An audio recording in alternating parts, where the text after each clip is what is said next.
The U.S.-Iran nuclear standoff. From historic agreement to current stalemate introduction. The relationship between the United States and the Islamic Republic of Iran is one of the most complex and tense geopolitical dynamics in the modern world. Since the 1979 Islamic Revolution, the two nations have lacked formal diplomatic ties and have frequently found themselves at odds.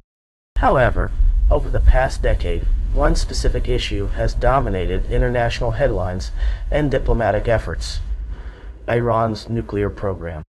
Today, we are going to explore the history of the nuclear agreement, why it fell apart, and what the current situation looks like on the global stage.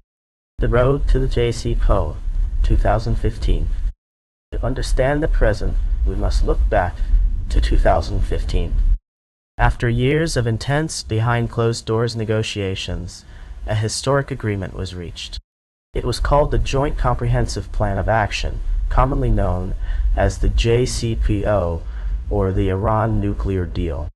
This agreement was not just between the U.S. and Iran.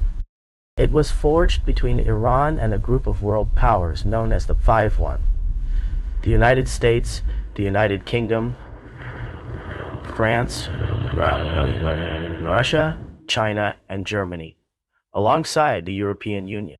The primary goal of the JCPOA was straightforward: to prevent Iran from developing a nuclear weapon while allowing the country to maintain a peaceful civilian nuclear energy program. Under the terms of the deal, Iran agreed to strict limitations. Enrichment limits. Iran agreed to limit its uranium enrichment to exactly 3.67%. This is the level needed for civilian nuclear power, but far below the 90% threshold required for a nuclear weapon. Stockpile reduction. Iran agreed to eliminate 98% of its stockpile of enriched uranium.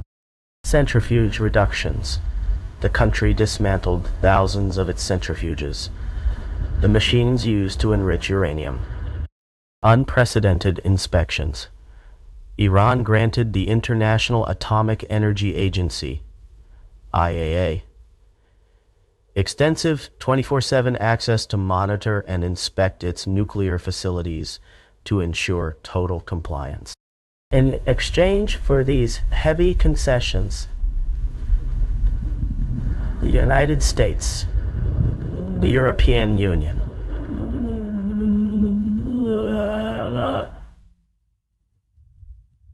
and the United Nations agreed to lift the crippling economic sanctions that had isolated Iran from the global financial system. For a brief moment, it appeared to be a triumph of international diplomacy. The U.S. withdrawal and maximum pressure, 2018. The optimism surrounding the JCPOA was short-lived. In 2018, the U.S. administration under President Donald Trump decided to unilaterally withdraw the United States from the agreement. The administration argued that the deal was fundamentally flawed. Their primary criticisms were that the deal did not restrict Iran's ballistic missile program. It did nothing to curb Iran's financial and military support for proxy militia groups across the Middle East, and certain restrictions on Iran's nuclear program were set to expire over time under what were known as sunset clauses. Following the withdrawal, the United States launched a campaign known as maximum pressure. This involved reinstating secondary sanctions that targeted not just Iran, but any foreign country or company that did business with Iran. The economic impact on Iran was devastating. Iran's currency plummeted, inflation soared, its crucial oil exports were effectively choked off from the global market. Iran's response, from strategic patience to nuclear advancement initially, Iran adopted a policy of strategic patience, hoping that the remaining European partners could salvage the economic benefits of the deal. However, European efforts to bypass sanctions proved ineffective due to the immense power of the U.S. financial system. Exactly 1 year after the U.S. withdrawal, Iran began a deliberate, step-by-step process of breaking the limits set by the JCPOA. Over the following years, Iran took several alarming steps. They increased uranium enrichment from the agreed 367% up to 20%, and eventually to 60%, a technical step that is dangerously close to weapons-grade material. They installed advanced, highly efficient centrifuges that had been banned under the agreement. They began restricting the access of IAEA inspectors, turning off monitoring cameras and making it incredibly difficult for the international community to know exactly what was happening inside Iranian nuclear facilities. Experts warned that Iran's breakout time, the time it would take to produce enough fissile material for one nuclear bomb, had shrunk from over a year under the JCPOA to merely a matter of weeks or days. Stalled diplomacy and regional spillover.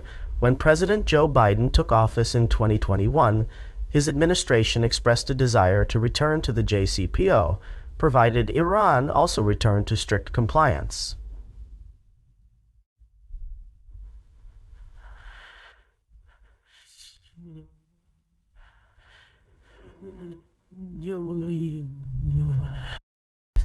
A series of indirect negotiations began in Vienna, brokered by the European Union. For months, diplomats drafted proposals, and a revived deal seemed within reach several times. However, the talks repeatedly hit brick walls. Iran demanded guarantees that a future US president could not simply withdraw from the deal again. Guarantee the US political system cannot legally provide. Furthermore, negotiations were complicated by other geopolitical issues, including Iran's demand to remove its Islamic Revolutionary Guard Corps, IRGC, from the U.S. list of foreign terrorist organizations. The situation grew even more complex with broader regional conflict. The Middle East became a powder keg, with heightened tensions between Israel and Iranian-backed groups like Hamas, Hezbollah, and the Houthis in Yemen. These proxy conflicts, combined with Iran's military cooperation with Russia, made returning to the original 2015 agreement politically toxic and practically impossible for Western nations. The current reality. Today, the original JCPOA exists in name only. It is effectively a hollow shell.